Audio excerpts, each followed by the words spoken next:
Quais foram as ideias que tanto mudaram o mundo no século XX? Que ideias nos trouxeram até aqui?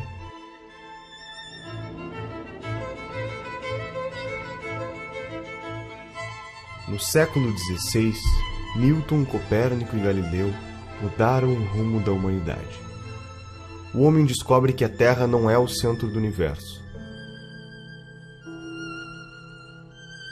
E uma vez que a Terra perde o protagonismo perante os astros, a humanidade se pergunta: em que o homem se difere dos demais animais da natureza?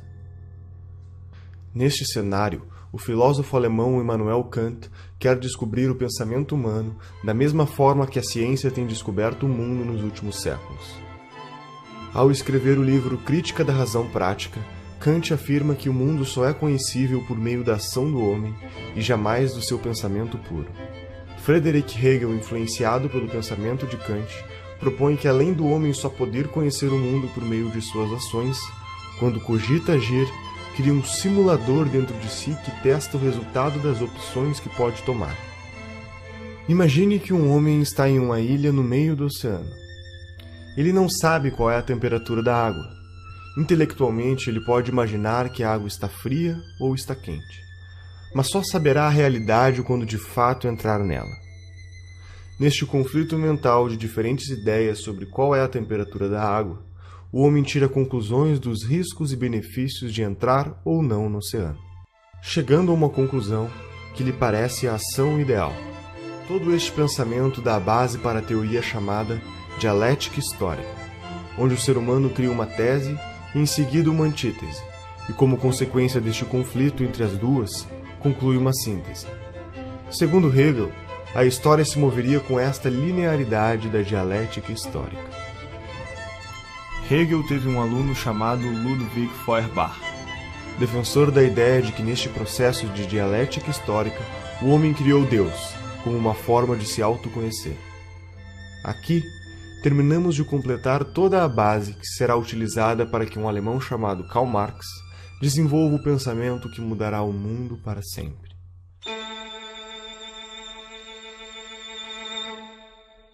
Karl Marx estudou Hegel por 10 anos, tempo suficiente para se convencer da dialética histórica e consagrar o sentido da criação de Deus proposto por Feuerbach. Marx afirma que a dialética proposta por Hegel, que de fato moveria o mundo, é a luta de classes. Aristocráticos contra plebeus, senhores feudais contra camponeses, burgueses contra proletários. Portanto, o próximo estágio seria a revolução do proletariado, como síntese da desalienação das massas.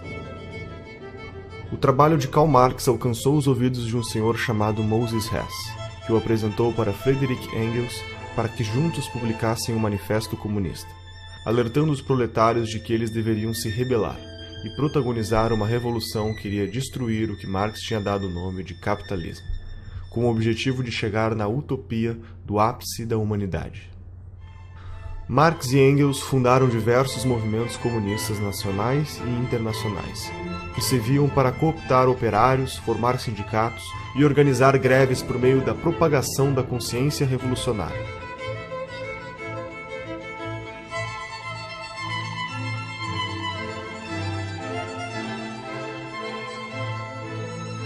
Acontece que Marx estava errado. O valor não nasce do trabalho que é colocado. Eu posso passar horas trabalhando para pintar um quadro e eu garanto que esse quadro não vai valer nada quando estiver pronto. O trabalho é um dos elementos, mas quem atribui valor é o ser humano que está comprando algo. As coisas não têm um valor em si, o ser humano atribui valor a elas.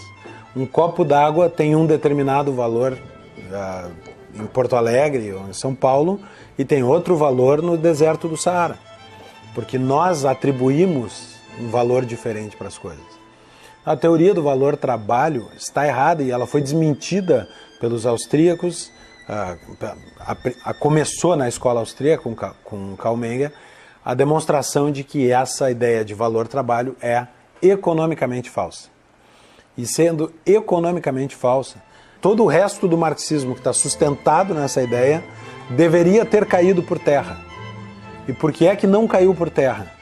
Porque aos marxistas, talvez não a Marx, Mas aos marxistas pouco interessa a verdade científica do que disse Marx. Interessa mais a teoria da revolução, que derivou de um erro. Agora o pessoal pensa que o movimento comunista se define por uma ideologia. Né? Eu digo que vocês estão loucos. Nasceram ontem, não estudaram nada, absolutamente nada. O movimento comunista já trocou de ideologia 1 bilhão de vezes. Né? Se você ver, Karl Marx começa dizendo que o movimento socialista é a expressão do interesse objetivo do proletariado. Passados 100 e poucos anos, o teórico novo do movimento comunista, Ernesto Laclau, diz o seguinte: a propaganda do partido cria a classe social que ele em seguida vai representar. Eu digo, é teoria inversa, mas ela continua com o mesmo nome, continua sendo marxismo.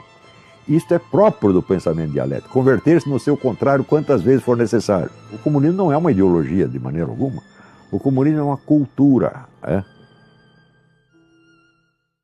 É quando suas ideias florescem entre os jovens russos e o que parecia apenas uma ideologia transforma-se no que será o maior genocídio da história da existência humana. Vladimir Lenin tinha 17 anos quando seu irmão tenta explodir a carroça do czar russo, Alexandre III, como forma de protesto de um grupo terrorista do qual ele fazia parte. Seu irmão falha e é condenado à morte. A partir deste momento, Lenin intensifica sua vida política por meio dos estudos de direito, até que conhece a obra de Marx e Engels, nos livros Manifesto Comunista e O Capital. Lenin foi se tornando cada vez mais radical e, nos meados da Primeira Guerra Mundial, entende que é a oportunidade perfeita para antecipar a Revolução Proletária por meio da revolta armada. Em outubro de 1917, Lenin cria o primeiro país comunista da história.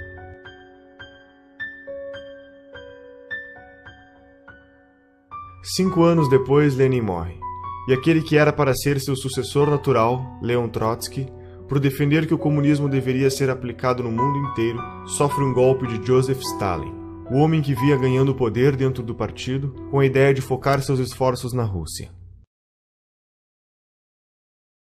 Stalin só desocupará o governo depois de 30 anos, deixando para trás mais de 20 milhões de pessoas mortas.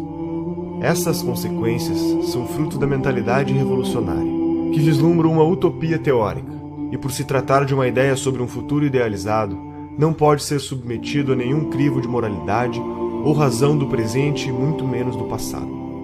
O comunismo sempre renegou a natureza humana, usando teorias supostamente científicas para embasar a busca de um novo homem. O extermínio humano se justificava na busca de uma sociedade apenas de homens evoluídos. A famosa utopia comunista.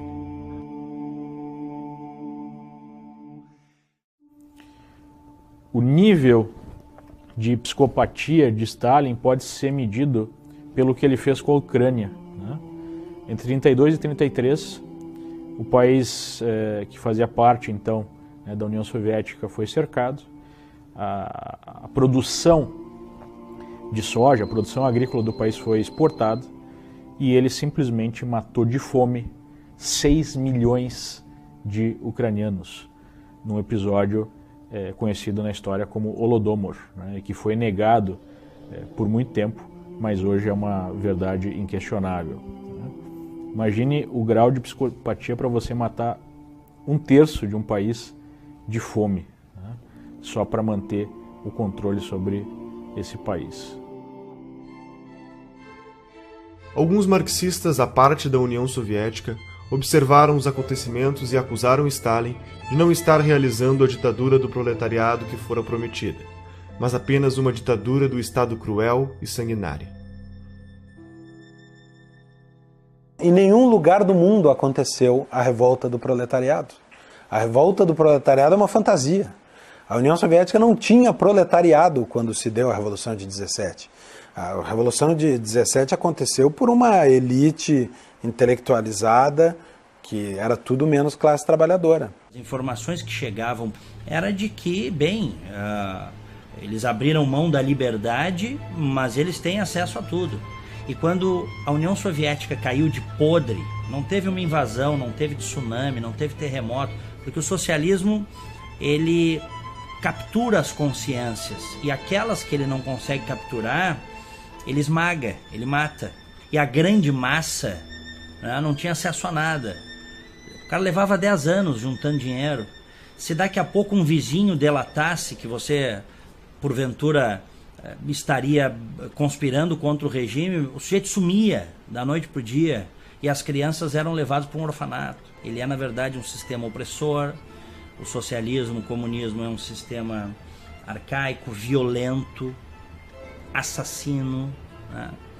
E que, sobretudo, impede as pessoas de exercerem um direito fundamental, que é a liberdade, né? Os dois direitos principais do indivíduo, do ser humano, é a vida e a liberdade.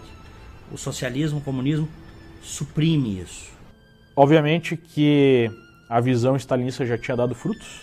Nós tínhamos na China já a mesma forma de governo através da ação do Mao Tse-tung, que talvez matou mais pessoas do que o próprio Stalin, né?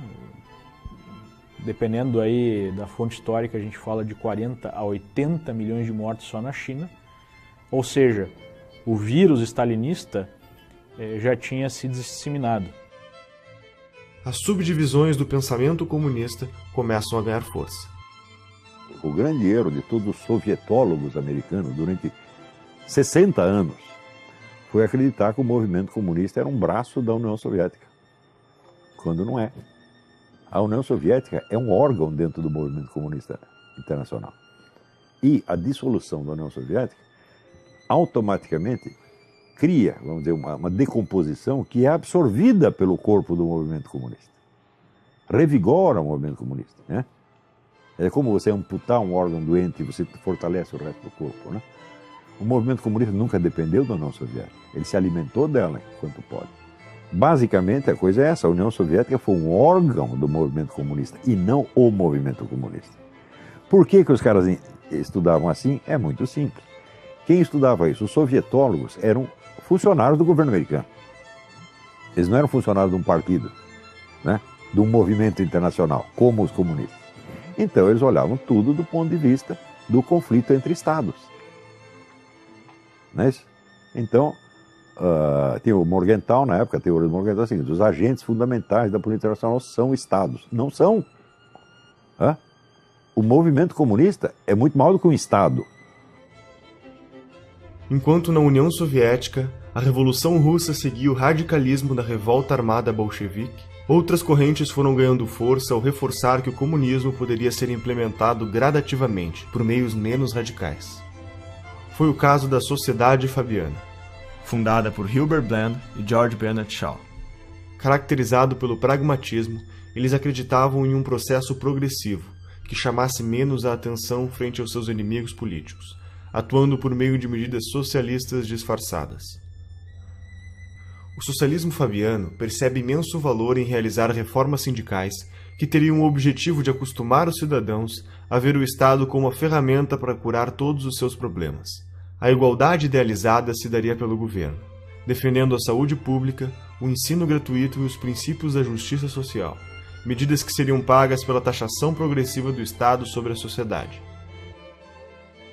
O crescimento gradual do Estado era inevitável e acabaria centralizando todas as decisões. Enquanto isso, na Alemanha, Karl Kautsky e Eduard Bernstein criam o Partido Socialista Alemão, entendendo que a social-democracia era o melhor meio para o comunismo. A social-democracia aponta a ação política como sendo mais eficiente do que a ação econômica, propondo assim a sobrevivência de um capitalismo debilitado. Como consequência, o Estado seria o agente da suposta transformação e libertação submissos a proprietários dos meios de produção, adicionando outras causas ao conceito de liberdade estabelecido na época: a liberdade de não ser discriminado e de não ser vítima de desigualdade econômica ou sociocultural. Enquanto isso, na Itália, um menino que vinha de família pobre e teve sua visão de mundo moldada por suas dificuldades financeiras, tornou-se jornalista e publicou suas teorias políticas em jornais de esquerda, tornando-se um dos líderes do Partido Comunista Italiano. Seu nome era Antonio Gramsci, e com 31 anos de idade, acaba sendo preso e condenado a 20 anos de prisão pela política italiana do regime Mussolini. Na cadeia, escreve os 32 cadernos do cárcere. E estas reflexões iriam ecoar no mundo ao descrever como o Estado usa as instituições culturais para conservar o poder. Dentre as várias formas de processo transformador da sociedade em socialismo, a teoria do Gramsci é talvez a que melhor se aplica ao que tem acontecido no mundo e no Brasil. Porque o socialismo, o comunismo, o marxismo perdeu em tudo. Ele só não perdeu na cultura. Né? Na cultura, ele é hegemonicamente vitorioso. E o Antônio Gramsci ensinava o seguinte: nós temos que tomar o poder mediante infiltração, ocupação de espaço, revolução cultural. Então, infiltrando aqui, infiltrando ali, ocupando espaço, eles ocuparam o Estado inteiro e eles viraram o estamento burocrático. Porque ele criou metodologias para que o socialismo, o comunismo predomine culturalmente na sociedade e não por meio das armas, da força. E há décadas tem grupos que tentam fazer isso no Brasil, implantar isso no Brasil. Aproveitando que nós historicamente temos uma cultura relativista, isso no Brasil é uma coisa histórica, nós não temos instituições fortes, né, saudáveis. Então, quer dizer, o caldo de cultura, quer dizer, é o caldo, né, perfeito para o surgimento de ideologias totalitárias. E elas vêm vindo. E elas chegaram lá, essa ideologia totalitária chegou no Brasil.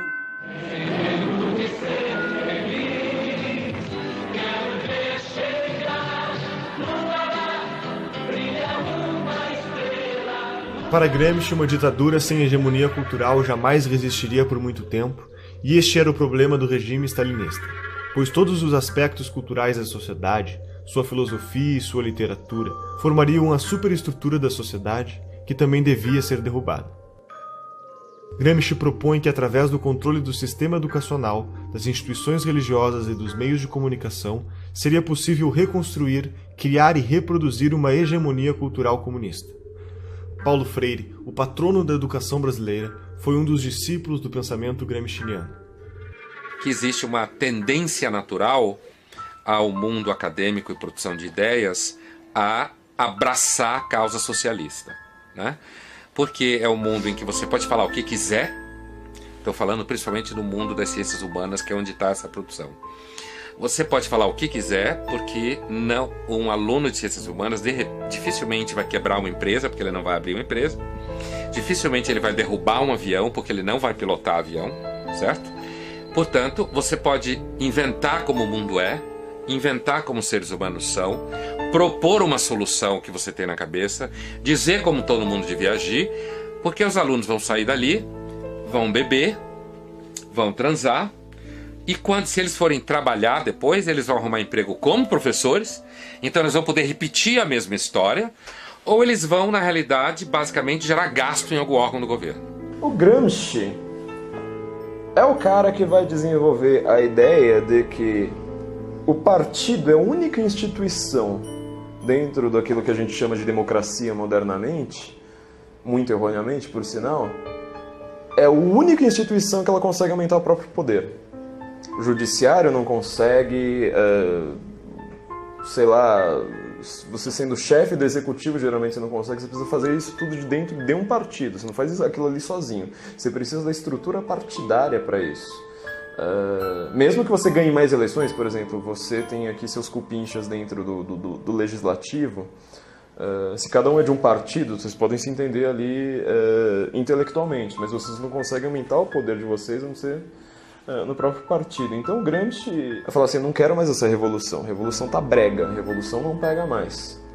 Então é uma confusão que muita gente faz, né? Ser revolucionário e ser gramscista, não, uma coisa ou outra, são linhas opostas.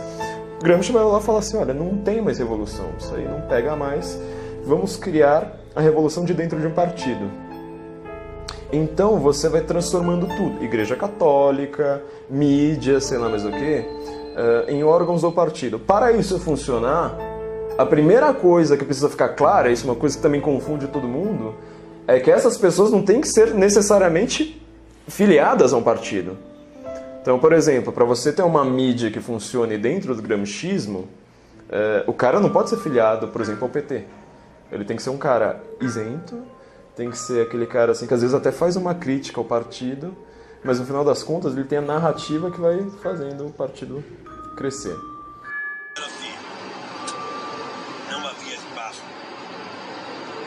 a esquerda chega ao poder via eleitoral, que é a lei 98, que, portanto, não tinha que ficar preocupado com toda a eleição, tinha que se pensar em organizar a sociedade. Dali 20 ou 30 anos, a gente iria ter 30% da sociedade já socialista, e aí sim a gente poderia disputar o poder e ganhar. Mas eu não vou viver mais 30 anos. E eu quero chegar ao poder logo. Mas por que eu cheguei onde cheguei? Porque eu tenho por detrás de mim um movimento. Eu tenho por detrás de mim uma grande parte dos estudantes do PT, há um motivo, a base da Igreja Católica. O único país do mundo em que Gramsci ele foi funcional foi o Brasil. O objetivo de Gramsci era transformar o partido condutor dessa revolução silenciosa, vamos colocar assim, como um imperativo categórico da sociedade. Ele fazia até uma comparação com Maquiavel, né? Nós teríamos então o partido como o novo príncipe, o novo sujeito sujeito histórico que não pode ser questionado.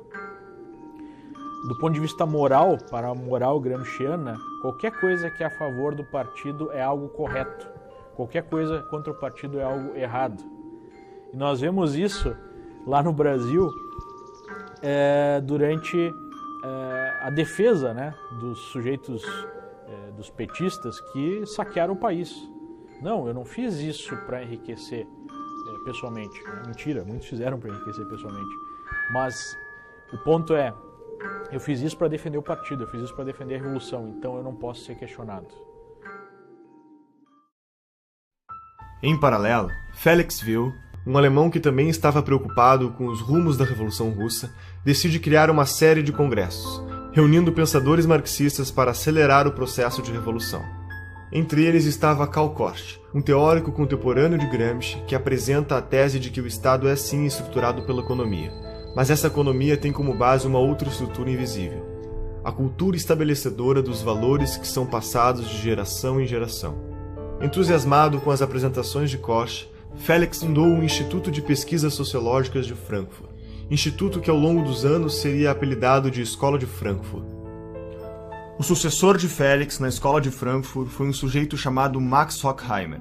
E assim como Gramsci acreditava em uma nova hegemonia cultural e na destruição da estrutura dos valores que se perpetuavam por meio da autoridade da igreja, da família e da escola. Segundo a Escola de Frankfurt, os pais ensinam aos filhos o que é certo e errado por meio do castigo e educam através do exemplo da família. A igreja estabelece os dogmas morais que condicionam a ação do homem e a escola condiciona o comportamento por meio do ensino.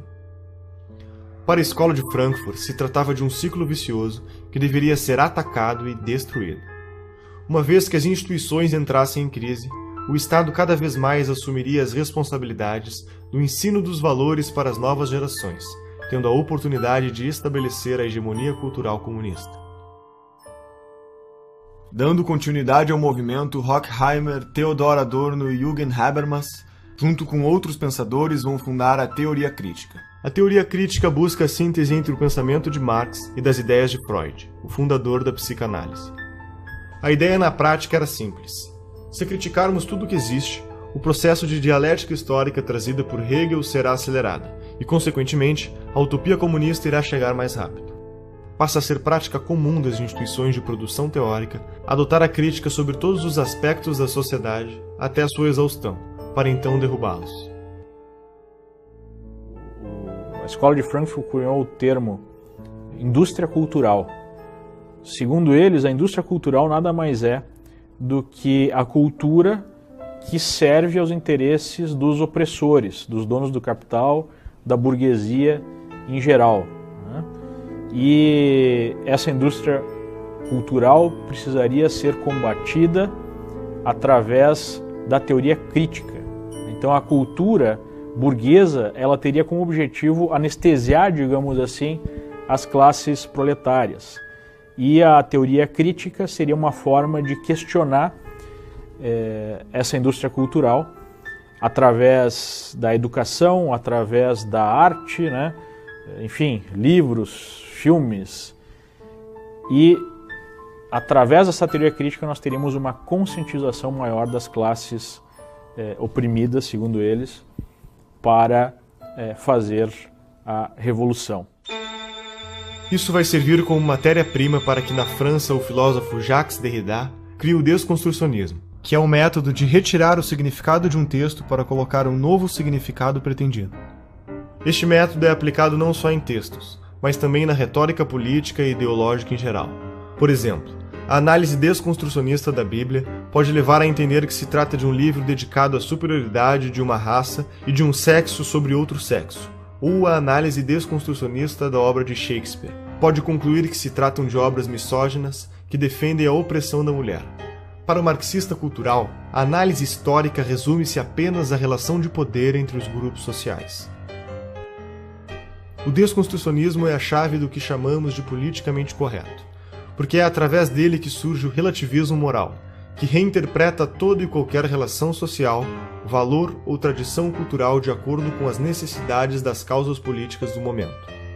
Um membro importante da Escola de Frankfurt foi Herbert Marcuse. Foi um membro do Partido Social Democrata Alemão e desenvolveu trabalhos nos Estados Unidos.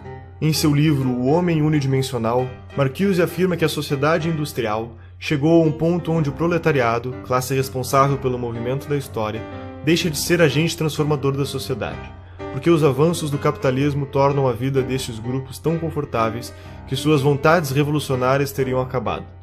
Então, para dar continuidade à teoria de Marx, detecta que o grupo revolucionário ou a nova massa de manobra eram as pessoas à margem da sociedade, assassinos, estupradores, ladrões, sequestradores, etc. Marcuse defendeu também que a masculinidade e a feminilidade não eram diferenças sexuais essenciais da natureza humana, mas sim apenas meras construções sociais, impostas pelo que seria a primeira divisão do trabalho da história da humanidade, a família. Também defendeu que a libertinagem sexual seria uma reação à repressão social política. Marcuse, por meio do pensamento de sua influência, impulsionava o relativismo moral no mundo inteiro. O politicamente correto é aceito de braços abertos pela opinião pública, basicamente por 3 motivos. A primeira razão é que as teorias econômicas de Marx são complicadas de entender, enquanto o tipo de raciocínio do politicamente correto, por meio dos chavões de frases de efeito, aliado à fantasia de um mundo ideal e sem defeitos, é muito mais atraente para o cidadão comum. A segunda razão é porque o politicamente correto pratica a teoria crítica destrutiva até a exaustão, e sabemos que a adesão desse tipo de mentalidade revolucionária, principalmente por parte dos jovens, é enorme. A terceira razão é que o marxismo falhou com o sistema social e econômico em todo o mundo. Restava para sua sobrevivência a guerrilha cultural.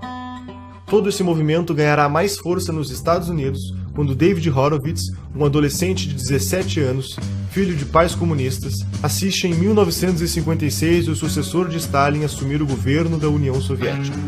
Neste momento começam a aparecer diversas denúncias contra Stalin ao tornar públicos os documentos secretos que comprovam a variedade de crimes cometidos, as traições, os campos de trabalho forçado e o genocídio. O mundo ocidental entra em choque. E neste momento, David Horowitz se desfilia do Partido Comunista e funda, junto a Marcuse e outros pensadores, a New Left. A New Left é um movimento que tinha como objetivo ser a esquerda purificada, muito mais atraente e progressista, suavizando a forma de comunicar suas intenções por meio do desconstrucionismo e reformando sua maneira de agir com base nas origens do marxismo, escondendo todos os genocídios cometidos na busca pela utopia comunista.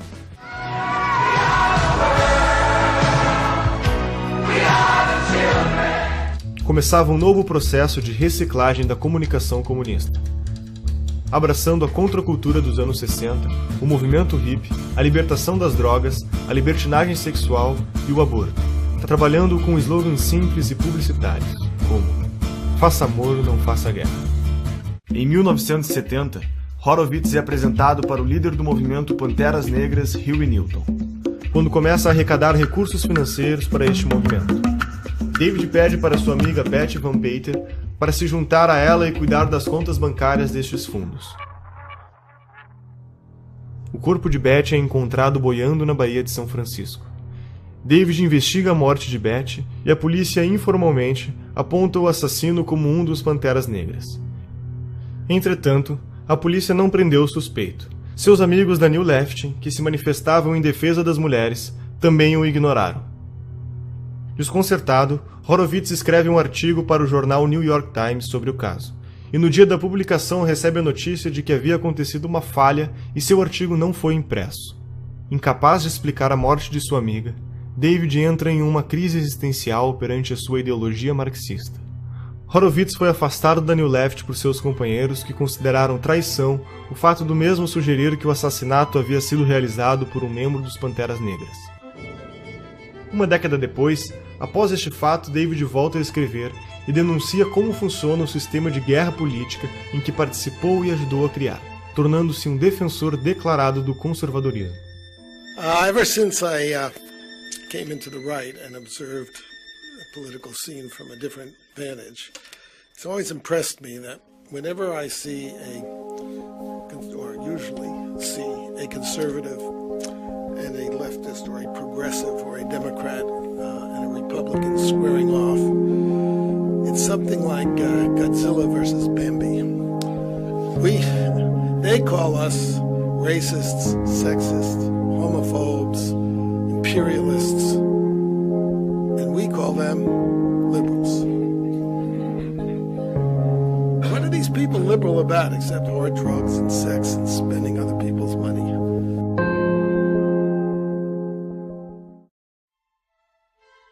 Em meados dos anos 80, Saul Alinsky pega os princípios da guerra política escritos por Horowitz e faz uma série de sofisticações metodológicas na estratégia comunista. Na década de 30, Alinsky foi apresentado para Al Capone durante a Lei Seca. Este se aproxima de Frank Nietzsche, que ensina para o Alinsky como funciona a máfia, aprendendo a importância vital de ser discreto e agir nos bastidores. Como consequência, Saul entende que para destruir o sistema é preciso agir silenciosamente, gradativamente e por dentro do próprio sistema. I'm saying that people do not get power except when they take it, or when they're strong enough so that the other side gives it up. Em seu livro Regras para Radicais, faz uma dedicatória para Lúcifer, lhe dando crédito como o primeiro revolucionário da história. As 3 premissas básicas de sua teoria são: a primeira regra é a desinformação. Na estratégia política, não se pode contar ao povo os objetivos finais, pois esses podem se assustar e não apoiar a causa. É preciso que se conte apenas o necessário para ser ajudado. A segunda regra é o niilismo político. Tudo vale para que aconteça a revolução. Não existem valores nem regras, e a corrupção faz parte do objetivo. Roubar para o partido é a obrigação número 1 do comunista, eles nunca vão esquecer isso aí. Todos os partidos comunistas do mundo viveram do roubo, da chantagem, da corrupção. Todos. Como é que Stalin subiu na hierarquia do partido? Assaltando o trem. A terceira regra fundamental é a destruição do oponente. Em um debate, não devemos vencer o argumento do oponente, e sim aniquilá-lo da vida pública. Alinsky defende a ideia de organização das massas como o fundamento metodológico da revolução. Segundo sua proposta, a mudança vem do poder, e o poder vem da organização. Para agir, as pessoas precisam se juntar. Uma igreja junta pessoas pelo interesse comum na fé, uma empresa pelo interesse comum econômico. E por isso, Saul Alinsky acreditava que fundar organizações para acelerar a revolução era brecha no capitalismo, por jogar na mesma lógica da descentralização dos interesses em comum. Durante sua vida, honrou seu posicionamento ideológico ao fundar 44 ONGs. Muitas delas formaram outros formadores de ONGs, e assim o número foi se multiplicando intensamente. Essas organizações reuniram problemas. Entretanto, Alinsky dizia: o problema nunca era o problema era sempre a revolução. Quanto mais seccionadas forem as ONGs, melhor será, pois ninguém irá se opor a causas tão específicas e que querem a melhoria da sociedade. Cada ONG representava um bloco de votos, unidos por suas causas e detentores de um potencial de lobby político. As ONGs viraram instrumentos de manobra política e passariam desapercebidas. E Hillary Clinton escreve sua tese de mestrado sobre Saul Alinsky. Barack Obama também foi aluno de uma de suas ONGs e, posteriormente, advogado de defesa frente aos escândalos de corrupção envolvendo uma ONG criada por Alinsky. Hoje, no Brasil, existem mais de 200 mil ONGs que recebem dinheiro do governo federal. Entre 1999 e 2006, mais de 15 bilhões de reais foram entregues a essas organizações. Em 1959, quando Fidel Castro anunciou para o mundo que sua revolução era comunista e passou a ser apoiado por Moscou e a União Soviética, criou um programa de financiamento de grupos de guerrilha na América Latina. Este ativismo da Revolução Comunista encontrou forte eco no Brasil, levando à formação de diversos grupos de orientação comunista, que culminou com a tomada do poder pelos militares em 64. A partir daí, a esquerda passa a ter como principal objetivo a derrubada do regime militar. Além das mudanças educacionais que estavam em curso no Brasil, decorrentes do programa da Pedagogia do Oprimido, que foi implementado pelo patrono da educação brasileira, Paulo Freire, nos anos 70 surge o caloroso debate universitário a respeito do futuro do comunismo no Brasil. Neste debate, os social-democratas fabianos concluem que os mortos na revolta armada servirão de mártir para endossar a Revolução Cultural. O movimento foi facilitado pelos próprios militares, que consideravam mais importante combater a esquerda armada, enquanto davam espaço à esquerda cultural. Então, quer dizer, o governo militar não entendia nada do que estava se passando. O que os comunistas estavam fazendo, eles estavam perseguindo os comunistas lá no meio do mato, e os comunistas tomando as escolas. Você vê, dois sinais de estupidez do governo militar. Primeiro, criou a sindicalização obrigatória dos jornalistas. Quem fez a campanha sindical? O Partido Comunista. Como é que eu sei? Eu estava lá e eu ajudei. Então o partido sindicalizou todo mundo e já fichou todo mundo. Então, ao fim da campanha de sindicalização, o partido tinha, quer dizer, o cadastro total dos jornalistas do país, sabendo quais poderiam ser colaboradores, quais não, etc, etc. Nos anos seguintes, em todos os sindicatos de jornalistas do país, quem mandava? O Partido Comunista. Frequentemente apresentando duas chapas. Temos eleição, campanha eleitoral, se as duas chapas eram comunistas. Segundo erro, a tal da educação moral e cívica. Porque eles não queriam fazer um negócio anticomunista, então eles falaram, não vamos falar contra ninguém, nós vamos fazer uma propaganda positiva, o patriotismo. Então lançaram a educação moral e cívica, tornando obrigatória em todas as escolas. Quem ocupou as cátedras de educação moral e cívica? Os comunistas. Os excessos da repressão do regime militar, em meados da década de 70, em conjunto com o esgotamento de seu modelo econômico no início da década de 80, levaram a um longo movimento de redemocratização, culminando com a eleição de Tancredo Neves em 1985, que morreu antes de ocupar o cargo, assumindo seu vice, José Sarney. A Constituição de 88 marca a forte influência do socialismo no meio político e cultural brasileiro. Os militares realmente decidiram ceder tudo. Eles não sabiam mais o que fazer. Nem dava para saber. Depois de você ficar no poder 20 anos, tendo um Congresso que está lá só para carimbar os seus decretos, ou seja, você matou a política. Segundo, eles mataram toda a liderança direitista. Acabaram com a direita ideológica.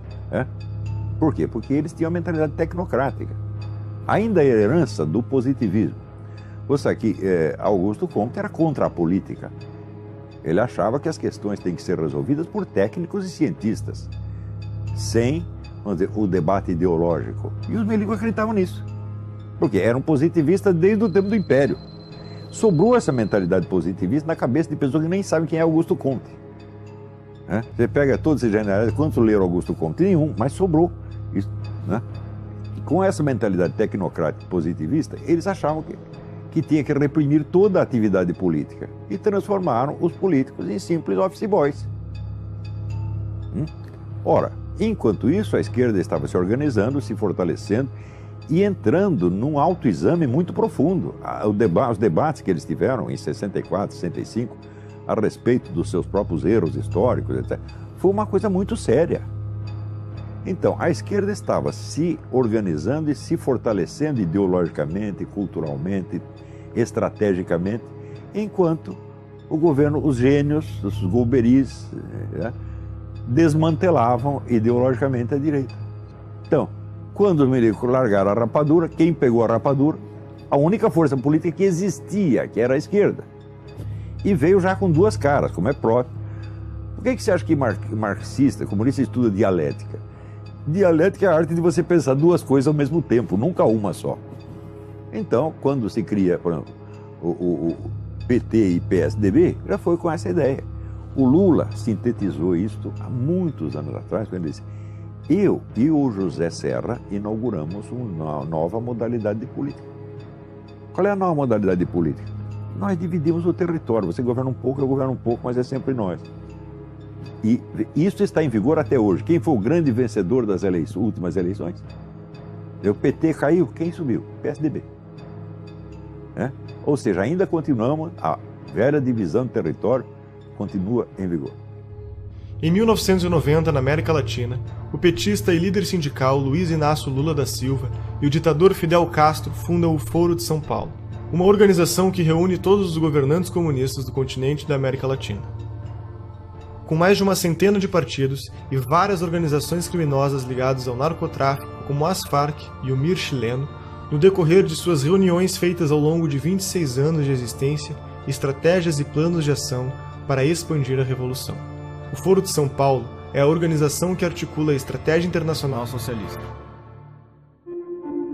Em 1994, o Partido Social Democrata Brasileiro elege Fernando Henrique Cardoso como presidente, que começará um amplo programa de incentivo às políticas estatais. O processo fabiano se deu com sucesso ao longo dos 8 anos do governo FHC que precederam a era lulopetista e o governo Dilma. O Brasil estava a caminho da utopia. Estaríamos rumo a uma revolução que nos foi contada aos poucos? Seriam todos os partidos brasileiros ideologicamente idênticos e metodologicamente diferentes? Você reconhece este Brasil?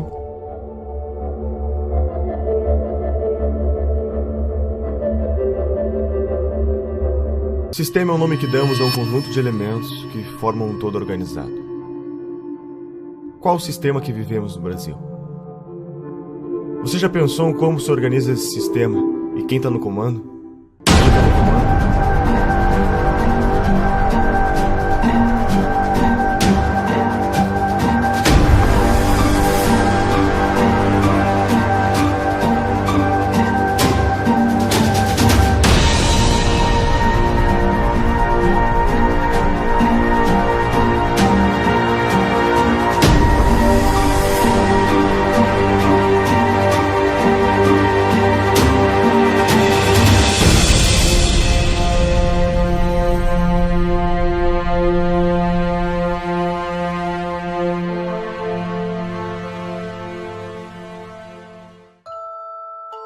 Será que o que vivemos hoje é apenas uma grande farsa, onde a cada 4 anos temos que escolher sempre entre 2 lados da mesma moeda? Estaria todo o sistema político infectado com o mesmo vírus?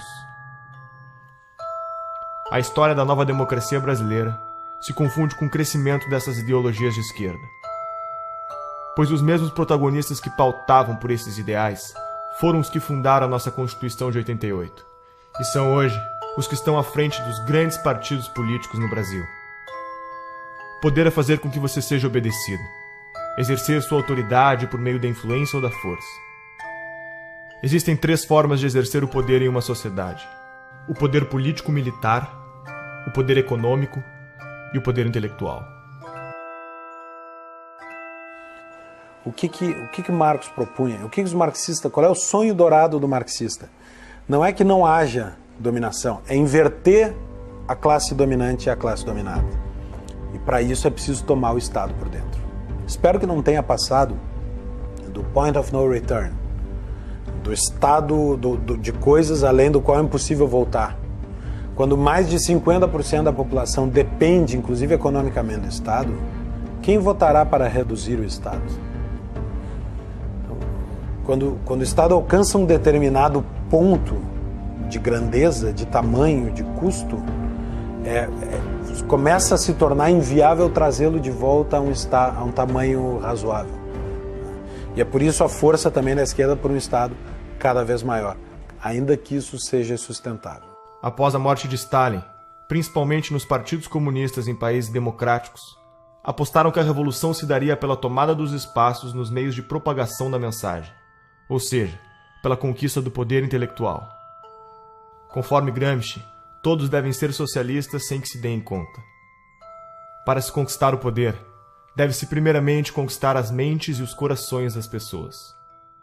E quem ficou com o PT, na verdade, foi o público, digamos assim, a base essencial e original do PT, que foi a intelectualidade principalmente universitária. O PT surgiu com os intelectuais da USP, junto com o pessoal da Teologia da Libertação, um pouco, e a CUT. Mas ele, muito mais do que um partido de trabalhadores, ele sempre foi um partido de intelectuais, né? Então ele foi realmente o primeiro, digamos assim, intelectual coletivo, no sentido do Gramsci, a chegar ao poder no Brasil, tendo seguido a receita gramsciana exatamente, quase ipsis literis, né? Então vários fundadores do PT são intelectuais que, inclusive, foram os primeiros tradutores de Gramsci, que introduziram o Gramsci no Brasil. Há uma espécie de hegemonia do pensamento na formação dos nossos professores alfabetizadores. Eu diria que isso começa em meados da década de 80. E essa formação ela está no cerne do desequilíbrio educacional brasileiro. Os professores são formados nas universidades para aprenderem quem é Paulo Freire, quem é Emília Ferreira, quem é Marx, quem é Lenin, mas não tem a percepção do que é metodologia de ensino com evidência científica, como ocorre no mundo inteiro. Isso não é por acaso. E a tese tanto do Gramsci como os componentes da Escola de Frankfurt e da Guerra de Posição. Então, as nossas universidades estão majoritariamente dominadas pelo pensamento de esquerda, e é lá que são formados os professores, é lá que é avalizado o livro escolar que vai para as escolas de todo o país. Introduziram o tal do socioconstrutivismo, que hoje sabe que o socioconstrutivismo não apenas imbeciliza a pessoa, mas cria até lesão cerebral. Né? E quem foram os grandes agentes disso? Eu acho que o principal foi a editora Abril, com as revistas Escola, depois na Nova Escola e Sala de Aula, que eram órgãos do socioconstrutivismo. Por aí que entrou Emília Ferreira, Celestino Freinet, toda essa porcariada socioconstrutivista comunista entrou no Brasil através desse, porque era o único órgão que alcançava todos os professores no Brasil. Né? Então, alguém culpou eles pelo que aconteceu? Não, eles não têm culpa nenhuma. O que acontece? Quer dizer, nós estamos saindo aí de quase 2 décadas, né? 20 anos de governo esquerdista. Né? Mais, né? Se a gente contar o período sob os tucanos e tudo, quer dizer, na verdade dá muito mais tempo aí sob domínio da esquerda. Né? Então o que acontece? Quer dizer, nessas últimas décadas, o maior comprador de livros, né, do mercado editorial, né, quem foi? Foi o governo. Quer dizer, o governo, então, com as compras fenomenais que ele faz todos os anos para distribuir os livros paradidáticos nas escolas, quer dizer, ele se tornou a principal fonte de renda para muitas editoras. Né? Agora, tudo tem um preço. Né? Quer dizer, para o livro ser escolhido pelo governo, as editoras fazem, né, sugerem de maneira muito persuasiva aos escritores que eles escrevam dentro daquela pauta que é estabelecida pelo MEC. Né? Claro que o MEC oferece uma pauta. Né? Ele diz assim, olha, o livro para ser comprado precisa seguir este critério, e são critérios ideológicos. Você tem o gramscianismo aplicado ao mercado editorial muito semelhante ao mercado jornalístico, aos jornais, às revistas. O mesmo tipo de influência, de hegemonia. Você tem no mercado editorial 50 anos, pelo menos, de hegemonia da esquerda no mercado editorial. Isso significa que livros liberais, conservadores, são violentas exceções. Em 2008, a revista Veja publicou uma pesquisa que foi realizada pelo Instituto Census, que comprovou tudo aquilo que a gente já sabia, né? Que, de fato, as escolas, as universidades estão sendo usadas para fins políticos, de propaganda política e partidária. Essa pesquisa do Instituto Census, ela mostrou que 80% dos professores reconhecem que o seu discurso em sala de aula é politicamente engajado. Isso é um número impressionante e que corroborou uma pesquisa feita em 2004 pela Unesco, Então, os dados dessas duas pesquisas são convergentes e mostram que para 78% dos professores brasileiros na educação básica, a principal missão da escola é formar cidadãos. E para apenas 8% é transmitir conhecimento, transmitir as matérias aos estudantes. Essa pesquisa, tanto do Instituto Census como da Unesco, comprovaram essa percepção generalizada que existe de que, efetivamente, as escolas estão sendo usadas para fins de propaganda política, de doutrinação e propaganda política partidária. Professor de filosofia, concursado. O professor não pode agir em sala de aula como um militante. Ele é um servidor público, ele é um agente do Estado. Dia 22, a gente integra a paralisação do dia 22 de greve geral. E o Estado, de acordo com a Constituição Federal, o Estado brasileiro, ele é politicamente neutro. A Constituição prevê o princípio da neutralidade política, ideológica e religiosa do Estado. Então não cabe ao professor, no exercício das suas funções, fazer propaganda de partido político, por exemplo. E muito menos, ou também não lhe cabe, mobilizar os seus alunos, manobrar os seus alunos para que eles participem de um ato político, de uma manifestação a favor ou contra uma determinada corrente que disputa o poder na sociedade. Isso é ilegal, também por força da Constituição. Dos professores que estão formando nossos alunos, 86% veem Che Guevara de forma positiva e 65% veem Lênin de forma positiva. Que cidadãos são esses que estamos formando? Nós estamos vivendo um momento muito difícil na educação brasileira. Agora, com a Base Nacional Curricular Comum, eu particularmente estou assustado com os documentos que foram publicados pelo MEC. O primeiro documento era um panfleto doutrinário e um atraso pedagógico. O segundo é um panfleto doutrinário e um atraso pedagógico um pouco menor. Me parece que é um bode na sala, né? Se criar dificuldade para se gerar facilidade. O ministro alega que vai filtrar esse processo, que vai submeter ao Conselho Nacional de Educação, mas eu não posso acreditar num conselho que está completamente aparelhado, né, que com raras exceções é formado por ativistas políticos de esquerda. Então a hegemonia política, ela inclusive agride a Constituição brasileira, que fala da pluralidade. O governo do PT é majoritariamente apoiado pela União Nacional dos Estudantes. A UNE é a entidade máxima dos estudantes brasileiros e representa cerca de 6 milhões de universitários. Em 1937, ano que Vargas decreta o Estado Novo, os estudantes fundam a União Nacional dos Estudantes, UNE. Na UNE, o mimeógrafo rodava panfletos fazendo propaganda socialista ao som da Internacional, tocada na vitrola doada pelos americanos. A União Soviética, pátria-mãe do socialismo, era o exemplo a ser seguido. E o comunismo a utopia em corações e mentes jovens pelo mundo afora. Até Carlos Drummond de Andrade fez versos para Stalin. A poesia fugiu dos livros, agora está nos jornais. Saber que resistes. Então, a UNE hoje perdeu credibilidade. A CPI da UNE é uma necessidade. Nós queremos pressionar as autoridades da Câmara nos próximos meses para que ela saia do papel. Ela está aprovada, está lida em plenário, ela tem que acontecer.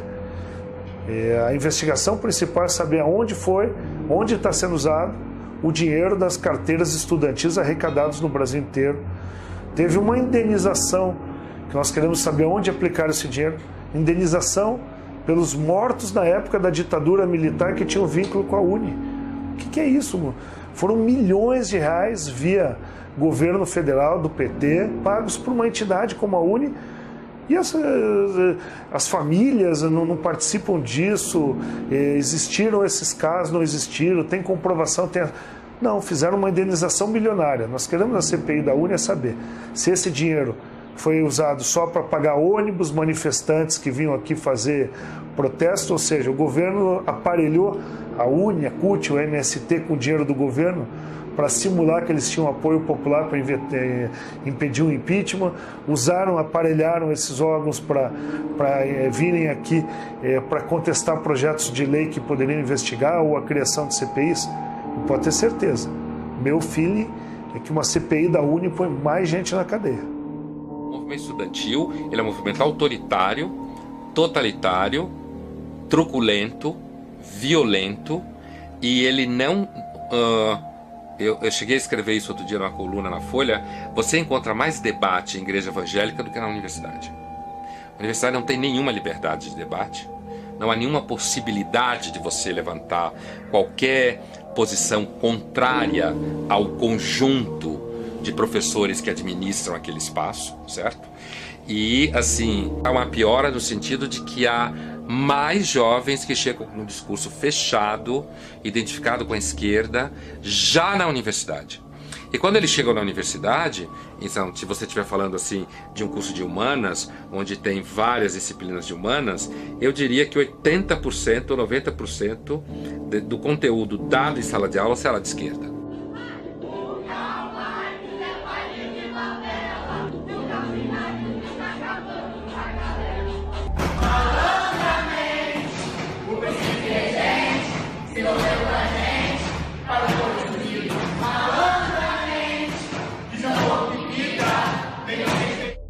Tomar o Estado por dentro significa mudar a lógica de funcionamento, por exemplo, do Ministério da Educação.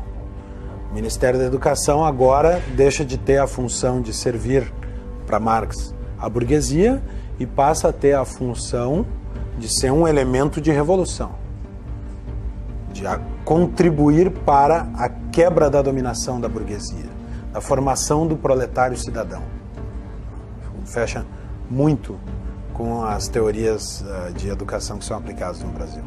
Essa questão da hegemonia da esquerda, né, sobretudo no meio universitário, que eu acho que isso fez muito mal para a cultura além da universidade, né, porque causou uma restrição muito preocupante, né, do imaginário das pessoas. Uma coisa que o Olavo de Carvalho fala sempre, que a sua capacidade de imaginação, de ampliar suas imagens, é muito importante para quem exerce atividade intelectual, né? Há décadas estamos formando pessoas com base no pensamento marxista. Onde toda essa gente foi trabalhar? A mídia é o maior formador de opinião da população. São TVs, blogs, jornais e revistas que contam ao povo o que está acontecendo. Mídia técnica significa que o governo deveria gastar com publicidade proporcionalmente à audiência dos respectivos veículos de comunicação. O problema é que a pesquisa brasileira de mídia identificou que a mídia técnica está longe de ser realidade. O dinheiro investido em publicidade parece não ter nenhuma relação com a audiência do veículo. Qual é o critério? A farra com o dinheiro público é tão avassaladora que já houve casos de jornal fictício receber verbas publicitárias. Desde que a presidente Dilma chegou ao poder, os gastos com publicidade só aumentaram. Apenas no ano de 2014, a presidente gastou 210 milhões com campanhas em nome da presidência. O ex-editor da Isto É Brasília revelou que o banqueiro Daniel Dantas, que acabaria sendo preso em escândalos de corrupção, quando estava com sua imagem em risco, acionou um dos seus contatos na mídia, Leonardo Atushi, jornalista da Isto É, para publicar matérias que defendessem seus interesses na mídia. Em 2011, Leonardo Atushi montou sua própria publicação, o Brasil 247. Duas acusações importantes surgiram contra o 247 na sua trajetória. A primeira foi encontrada num imóvel do doleiro Alberto Youssef, delator da Operação Lava Jato, no monitor de um computador. Um papel com anotações com o nome do jornalista, seu número de telefone e uma indicação de pagamento de 6 parcelas de R$40 mil, sugerindo pagamento entre a quadrilha de Youssef e o editor do portal. Foram também encontradas movimentações milionárias entre as contas da empresa e as empreiteiras investigadas. No mesmo dia dessas descobertas, o Brasil 247 publicou uma matéria mencionando Pascovitch e defendendo a soltura do lobista. Com as eleições de 2010, a blogosfera progressista sentiu a necessidade de unificar o movimento com o intuito de formar pautas de acordo com a defesa da candidatura da ex-presidente Dilma. Foi então criado o movimento dos blogueiros progressistas, BlogProg, em São Paulo, com a participação de personalidades como Leonardo Sakamoto. É possível afirmar que para cada leitor do blog Conversa Fiada, o governo gastou 1 centavo em publicidade, enquanto para o leitor da Folha, o gasto foi de 5 centésimos de centavo. Em 2013, a revista Carta Capital recebeu quase 7 vezes mais investimentos por leitor que a revista Veja, Isto É e Época. Quem é Leonardo Sakamoto? Um dos membros da BlogProg. Sakamoto é um blogueiro militante que faz parte dos 54 replicadores da agência pública, uma organização que determina pautas para portais como a Carta Capital, Catraca Livre, Brasil Post, Sul 21 e muitos outros portais de notícias. Sakamoto recebeu da deputada Maria do Rosário do PT a autorização de repasse de R$546 mil às suas militâncias. A agência pública, conforme alega seu site, recebe como financiadores fundações estrangeiras como a Fundação Ford, Open Society Foundation, Oak Foundation, entre outras. O que são essas fundações? O que elas querem? A mídia é, junto com as empreiteiras do petrolão, o segmento mais corrupto que existe. E eu posso dizer isso porque minha cabeça rolou em todos os grandes veículos de comunicação. Em todos teve interferência política. Em todos. A imprensa constrói e destrói reputações. E constrói e destrói reputações não como um projeto longo. É conforme o que lhe convém. Quantas vezes nós vimos imprensa mudar de lado, mas da forma mais descarada. Ela não diz mudei de lado. Ela simplesmente exalta uma figura aqui e depois destrói. Exalta outra figura ali e depois destrói. Me diga qual é a grande imprensa que não recebe dinheiro público, que não recebe dinheiro de governo federal, que não recebe dinheiro de estatal, que não recebe dinheiro de banco público, que não recebe dinheiro de governos estaduais e municipais. E muitas vezes a imprensa faz a política do achaque. Ah, não quer pagar? Então você vai ver. E aí bate, denúncia, bate. Como é que funciona em geral, né? Em geral você faz uma reunião de pauta. Em geral, o editor-chefe, ou secretário de redação, né, ou diretor-geral, vem ali já com a linha editorial pronta, né, troca uma ideia, a pauta é essa, a pauta é aquela, ó, você vai construir matéria nesse sentido. Então você já recebe uma orientação, ponto. Né? Aquilo vai voltar para a mão do editor, o editor vai corrigir, vai às vezes mudar todinha a sua matéria ou vai simplesmente derrubar. Existe muito pouca pergunta incômoda sendo feita no Brasil. E quando as perguntas incômodas são feitas, o jornalista é criticado. Né? E por outro lado, muitas das perguntas que são feitas não são feitas para o devido esclarecimento das coisas, mas para estimular uma narrativa. Às vezes uma narrativa ideológica, na maioria das vezes uma narrativa ideológica. Né? Em relação aos protestos que nós tivemos ao longo de 2015 e 2016 contra a Dilma Rousseff, contra o Lula, contra o PT, contra a esquerda, contra o esquema de poder que havia se montado no Brasil. A tentativa da imprensa era de vender a tese que estava sendo criada, né, nos grupos acadêmicos, nos centros partidários, nos diretórios de partido, de que na verdade se tratava de um bando de raivosos fascistas que queriam a volta dos militares para o poder. Fazendo uma reportagem sobre um mini protesto que havia ocorrido em favor do impeachment, ainda depois do dia 16 de março, a imagem da notícia era intervenção já. Ou seja, você tenta vender para a população uma coisa que não é. Isso se reflete na cultura. A Lei Federal do Incentivo à Cultura, número 8.313, conhecida como Lei Rouanet, foi criada durante o governo Collor e é o principal mecanismo de financiamento e incentivo à cultura do país. As empresas podem investir até 4% do valor de seu imposto de renda, recebendo o valor em forma de desconto e patrocinando projetos culturais. O Ministério da Cultura deve aprovar o projeto, para então o responsável poder captar o dinheiro. Já parou para pensar quem escolhe os projetos que são selecionados? E que projetos são esses? O grande problema são os editais. Nos editais existe uma comissão que vai julgar os projetos submetidos, né? Então, quais são os critérios da comissão? Aí tem lá uma série de critérios teóricos que eles têm que seguir, né? Mas na prática, a questão ideológica vai sempre prevalecer. Por quê? Porque a maioria das pessoas que participam do julgamento de editais são pessoas de esquerda. E não é só de esquerda socialista mesmo, entendeu? Não é esquerda... essa é a tendência. Então, você achar uma pessoa que, nesse tipo de edital, que não seja assim, é raríssimo. Você me perguntar quem faz parte de julgamento de edital e que não é socialista, eu não vou saber dizer. E olha que eu conheço muitas pessoas, né? Então, o critério ideológico vai sempre prevalecer. Então, por exemplo, no meu caso, se você quer fazer um filme sobre Olavo de Carvalho, eu poderia passar 30 anos tentando, submetendo aí, nunca ia passar, jamais, entendeu? A Lei Rouanet se tornou um meio legalizado de desvio de verbas públicas. O incentivo à cultura, cuja proposta inicial era financiar projetos de novos artistas, passou a ser destinada a artistas já consagrados que não precisariam de lei para se manter.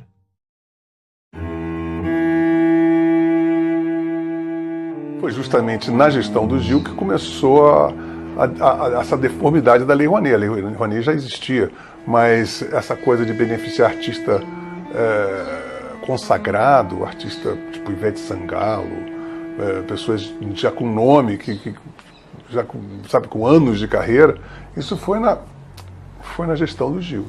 Olha, a gente está para abrir aqui a CPI da Lei Rouanet, exatamente para chamar artistas que receberam dinheiro sem precisar da Lei Rouanet. Então, o que fica suspeito, para não dizer comprovado, é que a Lei Rouanet serviu para comprar essa classe artística. Dificilmente você vê um ator se posicionando contra o PT. Regina Duarte começou a bater duro, tomou uma geladeira na Globo. E diversos outros ou nada falam ou apoiam. Por exemplo, Luan Santana recebeu 4,5 milhões da Lei Rouanet. Será que ele precisa mesmo desse incentivo do governo para colocar adiante os seus shows? Será que um ingresso ali, que com certeza não é menos de que R$100 para um show dele, será que o ingresso do show dele já não é suficiente para ele se manter? E assim eles vão conseguindo comprar toda a classe artística. E traz muita gente a reboque. Quando o cantor fala alguma coisa, os seguidores dele, que são fanáticos por ele, adoram a música dele, adoram o trabalho dele no cinema e etc., eles não tendem a se confrontar com essa pessoa. Então é muito interessante para o governo ter essas pessoas ao seu lado. E aí já emenda no artista, já emenda logo intelectual também, intelectuais, artistas, e vão trazendo eles para cá. Exemplo notório, Wagner Moura ficava aí no exterior denunciando o golpe. Chega a ser uma infantilidade hoje em dia ficar batendo nessa tecla do golpe. Mas eles ficam a todo momento batendo em cima disso até que vire verdade. Porque eles querem colocar nos livros das escolas que houve um golpe em 2016 contra uma presidente eleita democraticamente. Os sistemas totalitários que nós tivemos do século XX, eles tiveram como principais fontes do ódio era a raça, a classe e agora é o apartheid intelectual. Se você não é de esquerda, você é burro. São todos os donos do poder, todos esses, Chico Buarque, Caetano Veloso, Gilberto Gil, todos septuagenários. Todos detiveram esse poder cultural durante esses 50 anos. Não é uma questão apenas de que eles têm um poder político em 13. Isso o empresário tem que entender. Eles foram coronéis do Brasil durante esses 50 anos. A cultura, você tem um cinema novo, você tem a Semana de 22, você tem a Tropicália, você tem todas essas manifestações de cultura de esquerda, cacete. Um dos exemplos do enviesamento dos projetos apresentados pela Lei Rouanet é o filme sobre José Dirceu, um dos petistas envolvidos com o Mensalão, para o qual foi aprovado 1,5 milhões de reais. O deputado do PSOL, Jean Willis, também vai virar documentário. Será financiado por 842 mil reais do dinheiro público. O filme do Lula foi financiado em 12 milhões de reais, por empresas que entre elas constavam Camargo Correia, OAS e Odebrecht. Esses são apenas alguns dos exemplos do destino dos mais de 15 bilhões de reais investidos pelo PT através da Lei Rouanet. Na prática, o que vemos é que o dinheiro segue a ideologia. Na 10ª Mostra do Cinema e Direitos Humanos, o conteúdo deveria ser relacionado com um dos seguintes temas: população LGBT, população negra, população em situação de rua, combate à tortura, enfrentamento da homofobia, mulheres, participação política, direitos humanos e outras minorias. A maior parte do dinheiro vem das estatais. A Petrobras gastou mais de 400 milhões de reais na última década para aprovar projetos como o Projeto Pai e Filho, que conta a história de um homem aprisionado e oprimido pelo poder do pai, que procura enfrentá-lo para quebrar a hierarquia da família. Já o Projeto Joelma conta a história da inadequação da mulher nascida no corpo de um homem, rompendo aspectos da sexualidade e do gênero. O rapper MC Guimê, que fatura mais de 300 mil reais por mês, teve autorização de captar via Lei Rouanet mais de 500 mil reais para a produção de um DVD. Luan Santana conseguiu aporte de 4,1 milhões de reais para cobrir sua turnê e Cláudia Leite aprovou a captação de 6 milhões de reais para fazer shows no litoral norte do Brasil.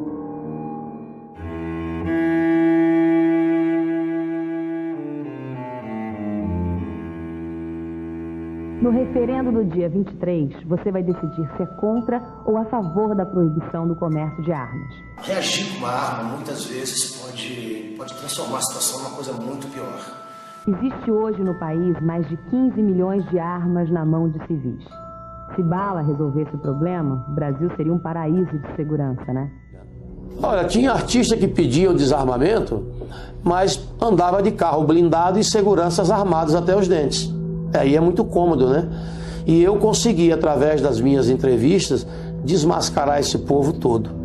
O Ratinho, por exemplo, eu lembro quando eu fui lá debater no programa dele, antes de entrar no programa, eu dei uma volta nas imediações do estúdio e comprovei que o carro dele era blindado.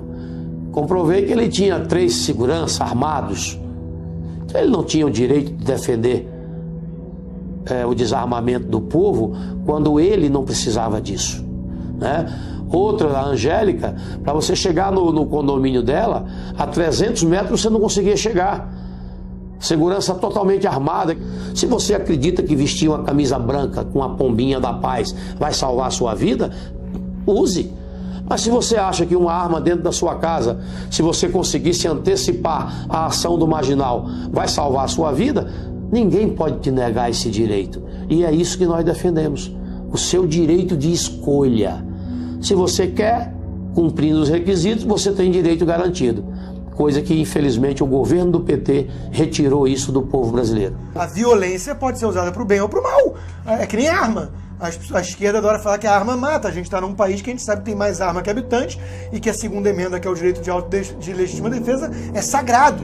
Quando a gente vê a discussão de desarmamento, de Obama e companhia, não tem nada perto com o modelo brasileiro. O acesso do bandido às armas já se dá na ilegalidade. Quem segue a regra foi eu. Fui eu que passei por um processo ultra mega burocrático de 5 dias úteis que você precisa esperar de background check aqui nos Estados Unidos.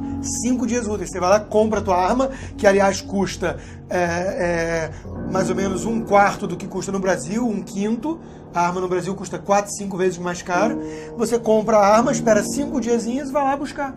Foi o processo burocrático que levou. E não tem nenhum custo de despachante, R$1.000 de licença para cá e para lá, não tem nada disso. Porque é um país que entende um direito básico do indivíduo de legítima defesa. Todos os países aonde surgiram os grandes ditadores, uma das primeiras providências dele foi desarmar o cidadão.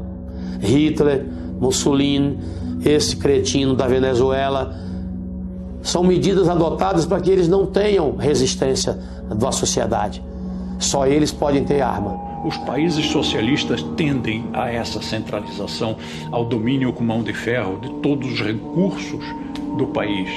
E isso eu acho muito perigoso, porque se esse controle centralizado cai nas mãos de uma pessoa com um caráter duvidoso, com intenções não lá tão boas, ele domina o país inteiro. Mas se for tudo descentralizado, é difícil que se instale, por exemplo, uma ditadura. Penso que é mais difícil.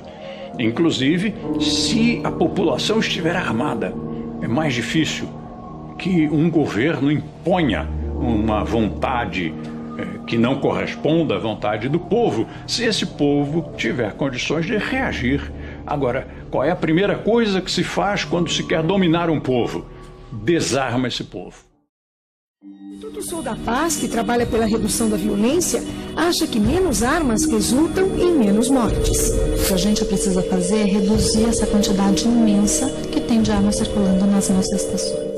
O Instituto Sou da Paz, que começou fazendo campanhas pelo desarmamento em 1997, receberam $492 mil da Fundação Ford do ano de 2007 a 2011 e $1,58 milhões da Open Society de 2013 a 2014.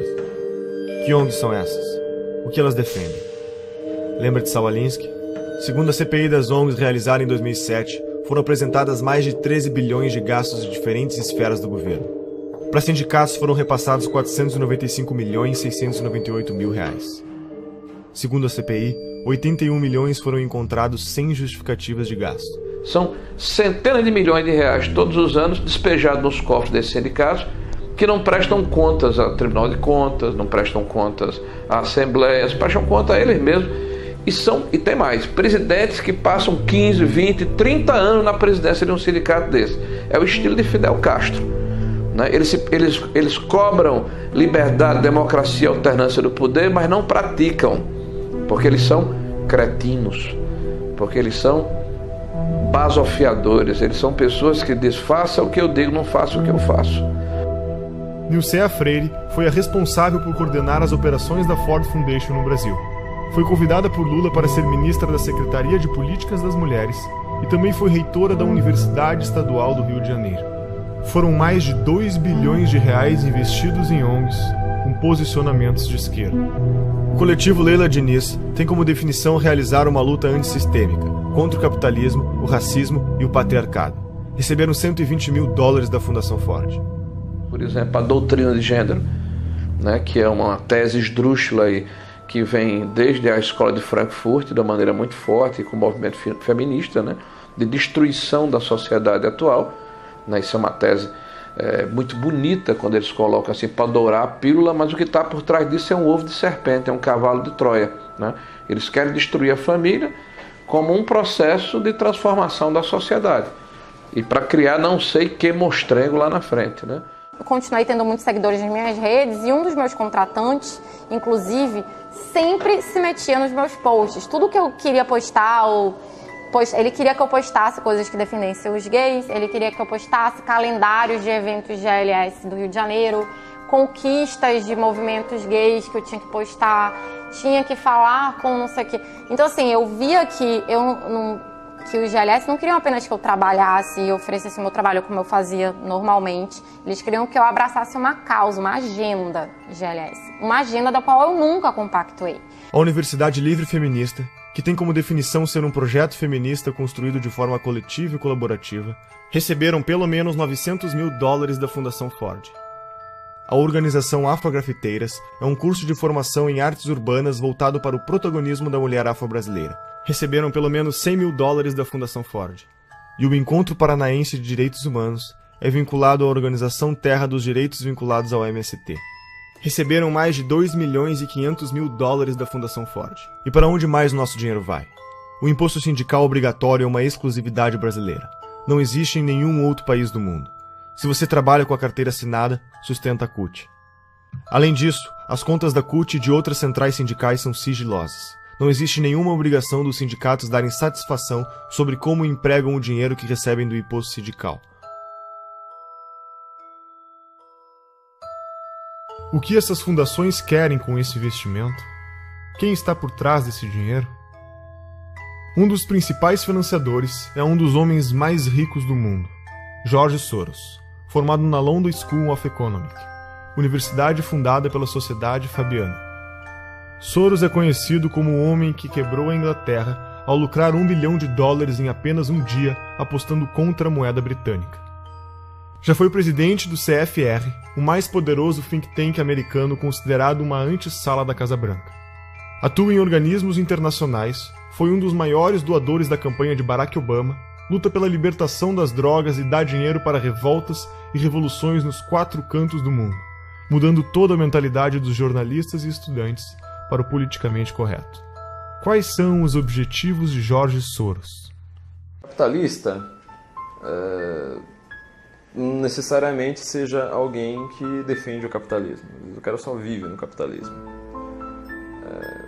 Por exemplo, é como você dizer que, sei lá, Cuba é um país socialista. Não quer dizer que qualquer cubano é um socialista. Vive no socialismo. Mas não quer dizer que ele defenda.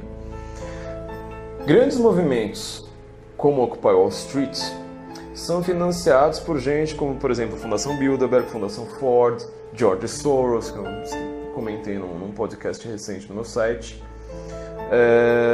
Porque essas pessoas são o que a gente chama de metacapitalista, ou seja, alguém que funciona como capitalista sem ser, de fato. George Soros é um hiperinvestidor, cara que entende tudo do mercado. Por isso que até é uma bobagem que muita gente faz, tentar ficar ensinando leis de mercado achando que vai ir contra alguém. Esses caras entendem mais de lei de mercado do que todos os liberais juntos. Eles são o mercado. Agora, ele não acredita naquele negócio, ele quer poder. E eles não pensam de uma maneira individual, ou seja, eles não pensam como indivíduo, tipo, eu quero ter poder para mim. Ele está construindo um projeto de poder ali para, às vezes, daqui a 100, 200 anos. Essas fundações são assim. Rockefeller está em qual geração? Nem sei mais qual. Eles começaram lá atrás. Vivemos em um capitalismo debilitado, sufocado pelo governo, chamado em inglês de crony capitalism. O governo regula diversos mercados. Agências reguladoras como a Anatel não deixam você ter escolha no mercado de telefonia. E a Ancine define uma cota de conteúdo nacional nos cinemas e nos canais de TV por assinatura. 11 milhões de pessoas trabalham para o governo brasileiro. Eles são pagos com o dinheiro da arrecadação de impostos. Todos esses funcionários têm salários vitalícios e não podem ser demitidos sem justa causa. Os nossos 513 deputados federais podem ter até 25 assessores. Contam com auxílio moradia, 14º e 15º salário e cotas de gastos parlamentares, que englobaram o auxílio paletó, uma ajuda de custo para comprar ternos que em 4 anos gastou 252 milhões de reais. E outros 600 mil cargos de confiança do governo. Esse mecanismo abre brechas para a corrupção ao criar um mercado de cargos, usado como moeda política em negociações de alianças partidárias. 1/4 dos funcionários em cargos de confiança eram filiados a um partido, e 80% deles era do PT. Todos os ministros do STF têm direito a motorista particular, o que não ocorre, por exemplo, na Suprema Corte Americana. Segundo o Portal da Transparência, só em São Paulo há 311 motoristas à disposição dos juízes. A Câmara Municipal tem 26 motoristas, 13 garçons, 7 auxiliares de cozinha, auxiliares de serviços odontológicos exclusivos, cirurgiões, dentistas, oftalmologistas, lubrificadores de veículos e vidraceiros. Isso são alguns exemplos de quem compõe o Estado brasileiro. Como resultado disso, grande parte da população tem como meta fazer parte do Estado passando em concursos públicos. Os gastos do governo federal, estaduais e municipais com o funcionalismo público somam 12% do PIB, totalizam 255,3 bilhões do dinheiro do povo em 2015. Tudo isso para serviços com índices de insatisfação elevado no Brasil. Nos últimos 13 meses, nossos governantes gastaram 544 bilhões a mais do que arrecadamos, 10% do PIB brasileiro. As maiores empresas estatais, como a Petrobras, Caixa Econômica Federal e tantas outras, apresentam prejuízo de 60 bilhões e escândalos de corrupção como o Petrolão, o escândalo dos Correios e outros tantos golpes citados pela Operação Lava Jato e pela história do Brasil. Acho que hoje em dia não resta a menor dúvida que a gente está numa atmosfera totalmente comunista. Né? As pessoas são comunistas. O comunismo tem anticorpo porque eles têm uma dialética que não se sustenta, então eles vão trocando de preferências. Agora, tem coisas importantes para a gente realçar aí. Você vê que a Rússia, que está fantasiada de ortodoxa de direita, está criando o maior exército do mundo com a China. Né? E dizem que essa aliança está por trás de todo esse Fórum de São Paulo. Que eles querem restituir a cortina de ferro com o Fórum de São Paulo. O Foro de São Paulo é a instituição que organiza a estratégia socialista na América Latina. Olha, a Internacional Comunista ela se reúne de tempos em tempos. Por exemplo, em 2005, se não me falha a memória, teve uma reunião em São Paulo e, inclusive, o líder do PSDB à época, o Aníbal Mendonça, ele era deputado ou senador, fez uma nota lamentando, né, que houve uma reunião da Internacional Socialista e não foi convidado o PSDB para fazer parte. E o pessoal ainda insiste em falar que o PSDB é um partido de direita. Não, o PSDB é um partido de centro-esquerda, são sociais-democratas. A esquerda nunca se preocupou muito em definir o que era a palavra, o que era cada palavra que ela estava usando. Na verdade, existia muito essa ambição de você ser contra alguma coisa, de você unir todo mundo, e estamos juntos nisso contra alguma coisa, então estamos no caminho certo. Né? Só que eles não diziam exatamente para onde que estavam indo e iam causando uma série de tumultos pelo caminho. Então estavam vendendo um futuro hipotético em nome do qual todas as ações no presente seriam justificadas. Aquilo foi muito fácil de entender e de aplicar aqui no Brasil, porque o debate público estava cheio desse pessoal propondo isso. E eu lembro quando tivemos a ideia de construir o Fórum de São Paulo. E aí veio a ideia, conversando com os companheiros cubanos no primeiro momento, de fazermos uma reunião da esquerda latino-americana. Antes que muitos latinos-americanos conhecem Paulo Freire, e ele dizia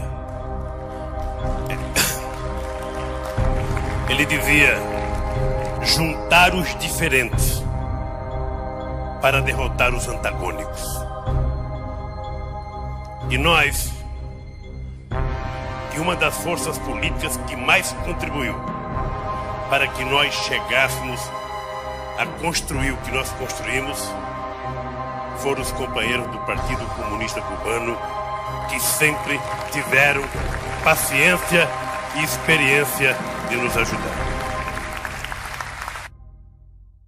Não, fala-se, eu não acredito nisso, mas eu quero colocar isso na entrevista, de uma aliança, de um eixo Chaves, Fidel e Lula. Ô Boris, você sabe que isso é no mínimo uma piada de mau gosto, claro. E eu te aconselho até não repetir isso no vídeo. Violou?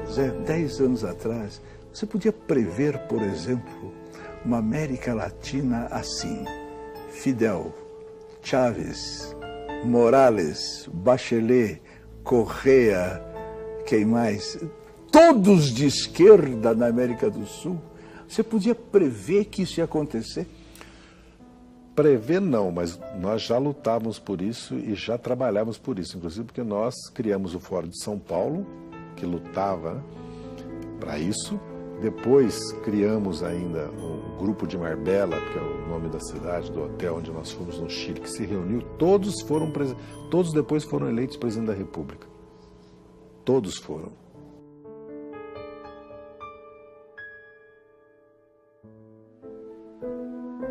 Tudo custou muito caro para o Brasil. Tudo custou muito caro para o mundo. Caro para a nossa educação, para as nossas crianças. Caro para a autoestima da humanidade e para todos os 100 milhões de mortos que perderam seus sonhos em genocídios e na falta de liberdade. Herdamos a responsabilidade de acabar com a utopia. Nós temos o compromisso de aprender com o passado.